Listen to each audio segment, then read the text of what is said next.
Hello friends and welcome. I'm Sarah Liz and I have a brand new emergency kit to share with you today. It coordinates with the Spellbinders June 2024 club kits and I have so much to share with you today.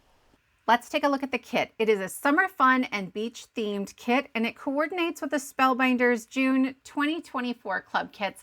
I probably should just say it's inspired by. If you already have beach or summer or citrus or ice cream stamps or dies or whatever you like to use, it will work with this kit. Okay, so please know I always try to make these so they're as useful as possible. If you scan the QR code here, it will take you to my blog post that I will continue to update as I release videos to go with this kit. And that just puts all of that inspiration in the same place for you. On this first page, we have "You are simply sublime," sending you a big squeeze. When life hands you lemons, grab the tequila, you're the zest. Wishing you the sweetest birthday. Go shoddy, it's your birthday. You're my favorite. Thanks for keeping me afloat. Relax and enjoy. Have a fabulous birthday. In honor of your birthday, let's order a double. And certainly that could be a drink, but I think we're gonna use it for ice cream, like a double scoop of ice cream. You deserve a 6-month vacation twice a year. Sending sunshine your way. Have a ball on your birthday. Life's a beach, much requested. My friends, I am so thrilled to see how many sassy subscribers I have. Stay salty, my friend. These sentiments are 1 3/4 of an inch around, and then that printed circle is a little bit wider. It just helps me to get everything centered. On the second page, you have the same sentiments and the same sizes, but you can use a different size circle if you want, or you could use a different shape altogether. On the third page, we have rectangle sentiments, and you don't need any dies or punches at all. And it's, for the most part, the same sentiments. I adjust things as needed for size and for fonts. And then I have 2 extra spaces. So we have "Wishing you a day of vitamin C. It's not paradise without you." On the last 2 pages, we have strip sentiments. And if you connect these tick marks on the blade of your trimmer, they're about 1/4 of an inch. Once again, these are all of the same sentiments, but we've added a few more. The small die of the month has 3 words that you can die cut out: chill and happy day. So I've added 2 sentiments to go with that. Beachy birthday, so happy beachy birthday, and wishing you a happy day. Then we also have lost without you, which we're going to use for a very special card, and I'm so excited about it. Here are the first 2 fonts, and then we have 1 more page with 2 more fonts. These kits are completely free for subscribers, so if you enjoy free printables and lots of inspiration to go with it, go ahead and hit that subscribe button and ring the bell so you'll be notified every time there's a new free kit. So we're going to make 3 cards today, and this first card is using the 3D embossing folder of the month and not a whole lot else. I applied a little water to my cardstock and ran it through my embossing folder, and that just helps to prevent any cracking. And now I'm going to go over the top, the raised side, with a brayer and some white pigment ink. If you don't have a brayer, you can use a light hand and try to just swipe the ink pad over your raised areas, but this gives me more control. Then, you guys, my kindergartner showed me these. I mean, I guess he just finished kindergarten, but he brought home this picture that was beautiful and shimmery and gorgeous, and it's hard to pick up the shimmer on camera. It's a little bit subtle, but these are shimmery bingo daubers. Get out of town. Like, I can't even.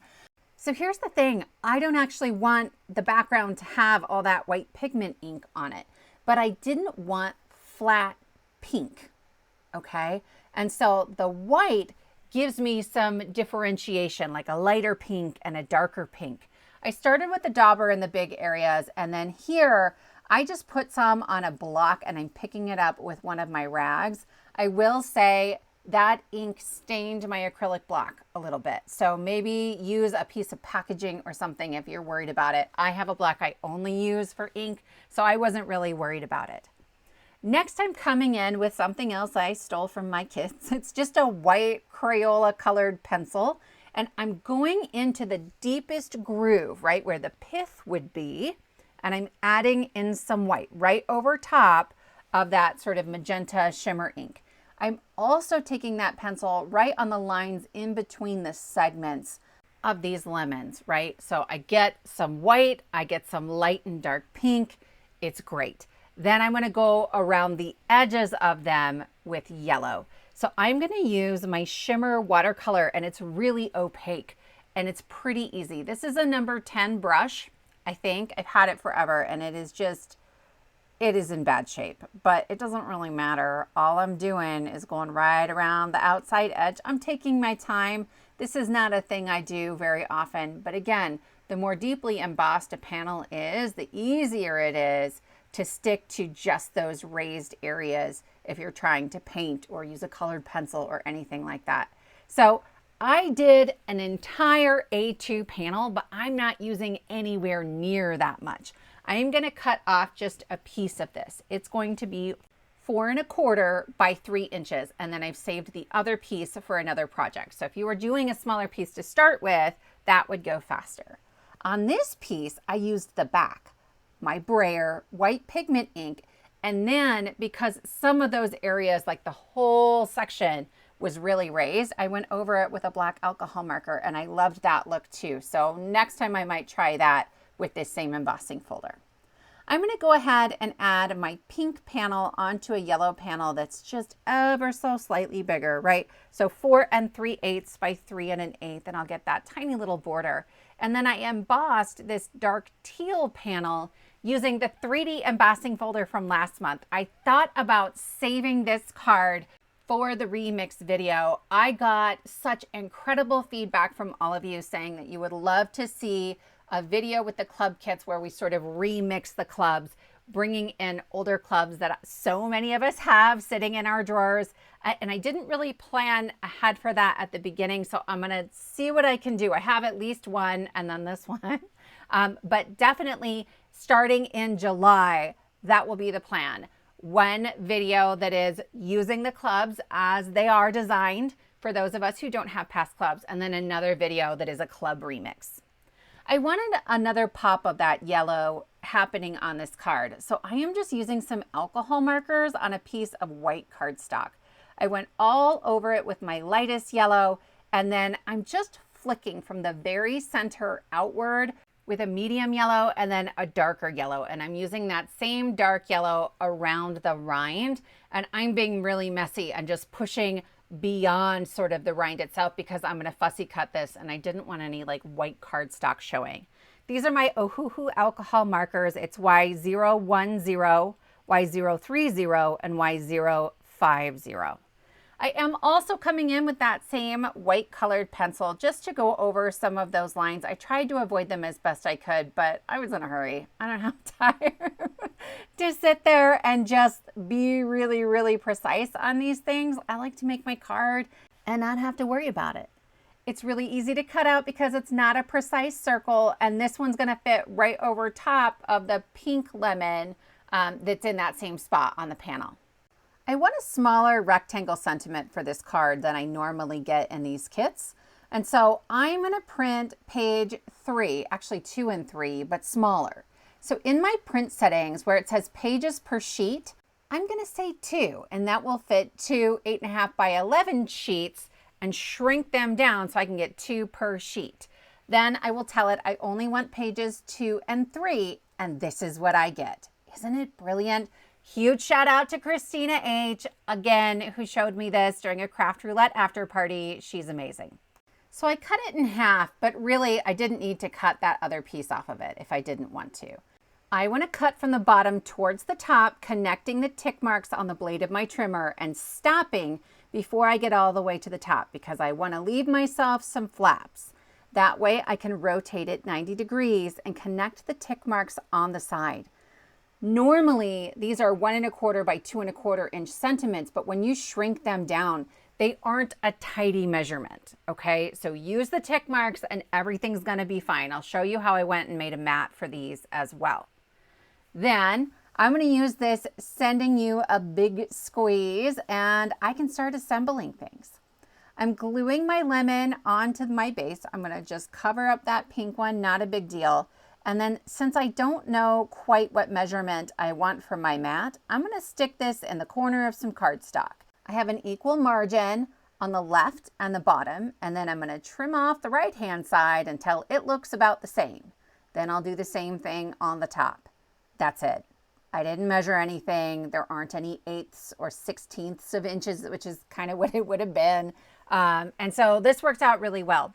I put a little bit of really thin foam towards the bottom right, just so that it's even with that lemon that's popped up. And the card is finished. I would love to know what you think about the color combination on this one, but I was really pleased with it. Next, this is the large die of the month, and we're going to make a card using pretty much just the large die and some ink blending. It is so rare that I make a card that uses just one die set or one embossing folder, and I had a lot of fun trying to think up creative ways to use what I had and not bring in too many supplies. So I would love to know if that's something you like to see. It certainly simplified things for me as I was working on like 10 card projects at a time. So I enjoyed this.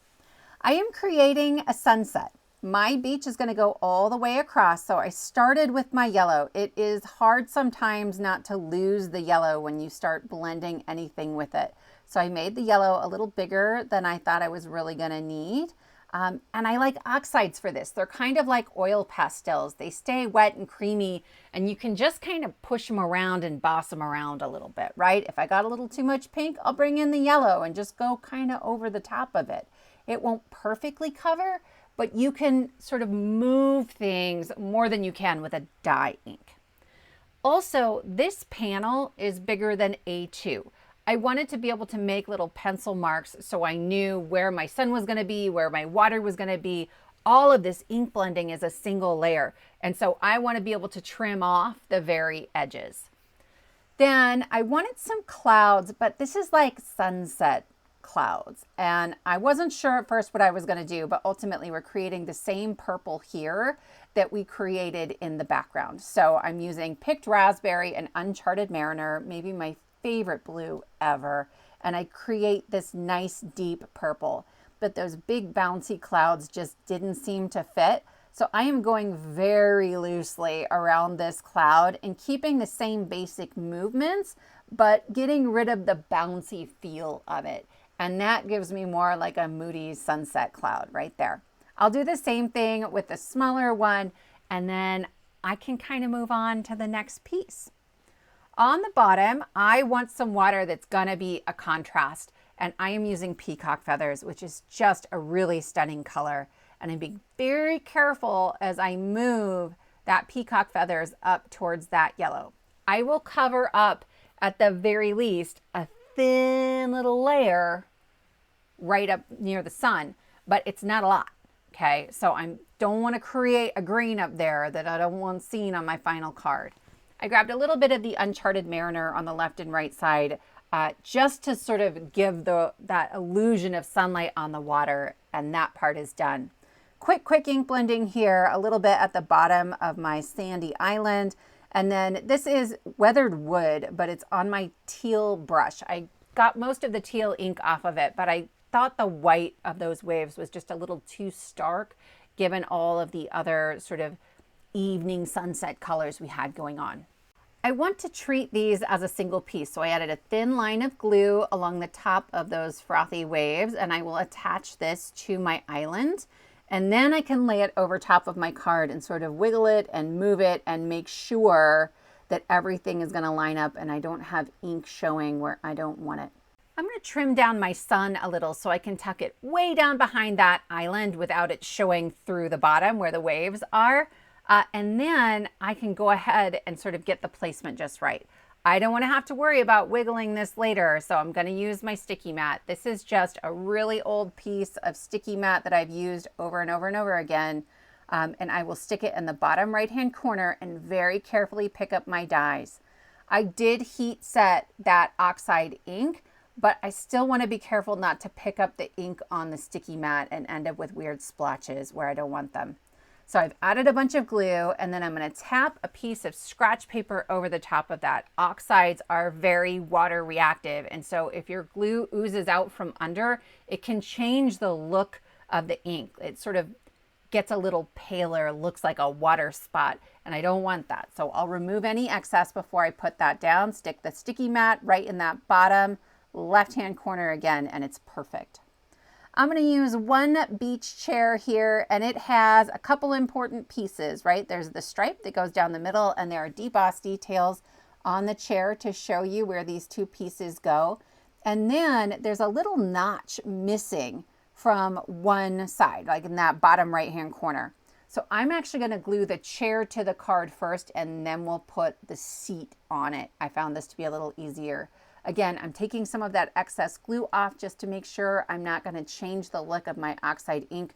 It also means that there is no wiggling. I cannot wiggle my chair, or I'm going to end up with smears of glue that are very visible. To add the fabric here, I just lined up that notch in the teal with the corner of the chair, and it fits in beautifully. And then I can glue down my clouds. My friends, this card is almost done. It's not a single layer card, but it's about as close as I ever get to one because I gotta add die cuts. I just have to. In our kit, we have strip sentiments. They're about 1/4 inch. And so I am trimming this down the middle and making sure that my tick marks touch either side. Then I will line up the tick marks on the blade of my trimmer for that first cut. I do it by eyeball on both sides. Then I sort of rotate and flip just to square it up, make sure I really have a 90-degree angle there, and I can move fairly quickly through the rest of them once I know I have the angle that I want. So I want this relax and enjoy. I almost put something really sort of snarky on here, but relax and enjoy will work as well. And then I cut it at an angle on the right. To match up my matte layer, I have a 3/8 inch strip of cardstock, and I am just going to cut it identical to the white strip.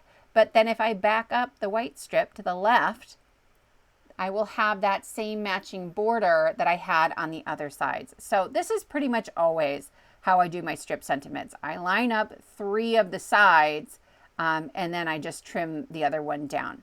I'm going to have this with white reaching all the way to the left-hand side of the card, and so I didn't even have to trim down the other side of Relax and Enjoy. I'm adding this to a top folding A2 white card base. Side folding would work just fine here too. And then I like to flip it over while I press that down and really like get the glue to adhere so that I'm not gonna accidentally mess up any of the ink that is mostly dry, but I'll feel better 24 hours later. I looked at a couple of places, and honestly, I put it at the top because I thought it was braver, but I think I like it better at the bottom. Let me know, would you like this better at the top or the bottom? And if there's a different sentiment you would put on this card, I want to know about that too. A lot of times I use temporary adhesive for these sentiments so I can change them out later, but this one is pretty permanent. So that finishes up card number 2 for us, and I really love it. Next, we have card number 3, and I'm starting with a piece of cardstock that is 3 by 4 1/4, and I am going to blend around 3 sides. We're making some water again. You could skip this part if you wanted. We're making a shaker, and those bits are going to cover up an awful lot of this, but I thought it was kind of fun. I was just playing around. We're making a shaker out of just the water. So on the back, I have some double-sided tape on all 4 sides, and then this is just recycled packaging, like stamp packaging or die packaging, and it's probably an inch taller and an inch wider than the cardstock. I'm going to start by removing 1 strip of that double-sided tape, and I will press my packaging into it. Then on the next side, I will do the same thing. I'm going to have this little gusset down in the corner, and I'm going to trim off some of it, but I try not to get too close. I don't want any of my bits falling out. I didn't really have a plan for those bits yet, and I never know what size they're going to be. Then when I wrap the other side, I'm not pulling too tight. I definitely want room for things to move and shake around in there, but that's it. Now I have a pocket that's open on the top. This is the Purple Seashore mix from Cat Scrappiness, and I'm just going to steal 5 seashells, right? It's a really beautiful mix, but I don't need all of that, just a few.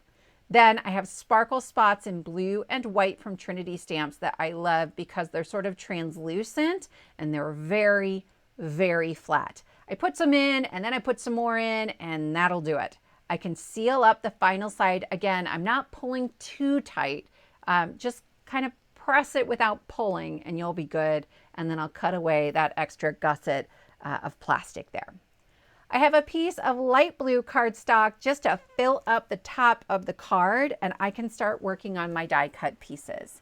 So this guy, my friends, this guy is ridiculous. The package says he's a hippopotamus. I kind of think he's a capybara, but really, like, he's just some goofy little critter. And if you look at his legs, there's a hole in there. And so he can be a dancing critter, but I'm going to stick him in my inner tube, and he's on top of a shaker, so he's not dancing in this card. So I am putting him together and the duck inner tube. This is from the small die of the month. There's also a dancing ice cream cone and a turtle inner tube. You guys, for the little pieces on his nose and for his eye, I just put a piece of tape behind there so that I had something behind it that I could glue my little pieces onto. But if you don't want to deal with the small pieces, just put some like black cardstock behind the holes, and that works beautifully as well. I'll add the wings onto my duck. I already have my waves attached to my island. I had like 4 of those just off to the side, and I didn't want them to go to waste, but you've seen that happen already. And then when I go to add his legs, I am just going to add glue all over the bottom instead of attaching them to my card separately so that they wiggle, right? His body goes all the way down and meets up with the corresponding part on the legs, right? So you can sort of see the bottom of his body on the legs as well. Then I'm going to tuck him in my inner tube before I put the arms on. I was just worried they were going to catch on something and I was going to end up with problems, but not a big deal. And then I have these goofy little glasses that don't really fit on his eyes, right? Because we only see one eye, but I'm going to put him up on his forehead, and that's going to work really, really well. While I am finishing up my little die cuts here, I also want to let you know this is my Craft Roulette card for the week. If you're not familiar with Craft Roulette, it is a crafty game show that's on every Friday night here on YouTube. I will link to it below, and I'll link to the episode that I'm going to be on coming up at the end of June, and we'll go through all of my like parameters and how I hit them on this card kind of at the end. But back to our shaker, I am adding glue very carefully behind those waves, right? And then just the bottom of my island, and I'm tapping it off just on a piece of like silicone mat. And then I will lay that on top of my shaker, and I'm being really careful about that. If you do it just right, you can cover up a straight edge, an A2 straight edge, that 4 1/4, entirely with your island and your waves. So shaker on the bottom, business on the top. Then I can start adding these pieces onto my card base. I'm going to trim off just the little extra bits of waves on either side very carefully, very, very carefully. I definitely don't want to clip the plastic at all. And halfway through adding my glue, I realized I probably should put some 1mm foam just behind the top of the island because the shaker has a little bit of bulk, but that was easy enough. Little extra glue just to make sure everything goes down really nicely, and then I can add my critter. I like Nuvo Deluxe adhesive when I'm gluing on top of acetate or slick surfaces. I just think it grabs on a little faster than Bearly Art. But if you are using Bearly Art or something else, like maybe just give it a minute to get tacky before you go setting it down. Otherwise, it's kind of like hydroplaning across your slick surface. I have problems with it. But then again, I'm not really known for my coordination. I forgot earlier to put his little muzzle on him, and so I added it. I'm not even sure I like it as much as I like it without it. Let me know what you think. But we added it. It's done now. And then I am going to add my sun just behind one of these really puffy clouds. It seems to suit very well here. And I'm going to start working on a circle sentiment. If I'm honest, I had an entirely different plan for the sentiment on this card, but I forgot while I was making it. So there are 3 word dies in this small die of the month. It says chill, happy, and day. And there are strip sentiments that work really well as sub-sentiments that I was going to add. But we'll use a circle instead, and that's just fine. There's a bunch that work. I'm taking thanks for keeping me afloat, but have a fabulous birthday, relax and enjoy, sending sunshine your way, or my favorite, stay salty, my friend. It all work really well here. So I'm going to glue down this circle. It is 1 7/8 of an inch, but 2 inches would work just as well here. That would be fine. And then I'll add my sentiment with removable adhesive. So if I do need to send this to a salty friend, it's really easy to just peel that right back off and add a new sentiment on there. So while we're looking at this final card, let's run through the parameters. The project was A2. The colors were Parisian Cafe. And we definitely talked about yellow as a Parisian Cafe color. And then that's the blue sky. All of our teal is the blue sky behind my cafe. The element was June, which fits so perfectly with all of these dies and stamps, everything. And then the random element was polka dot, and that is my shaker bits in the bottom of my card. If you're already a Craft Roulette fan, give me a shout out in the comments. I would love to hear from you. I will be on Craft Roulette on June 28th at 6:30 p.m. Central Time, and I cannot wait. And I might have a surprise something coming out for that event. So stay tuned for that. Let's take one last look at all three cards. I would love to know which card is your favorite. If you're interested in the free download, all I ask is that you subscribe to my channel. That's it. So go ahead and hit the subscribe button and ring the bell so you'll be notified every time there's a new free kit. Then you can click more or show more to unpack the description box and you'll find all the instructions you need. Thank you so much for spending your time with me, and I will see you next time.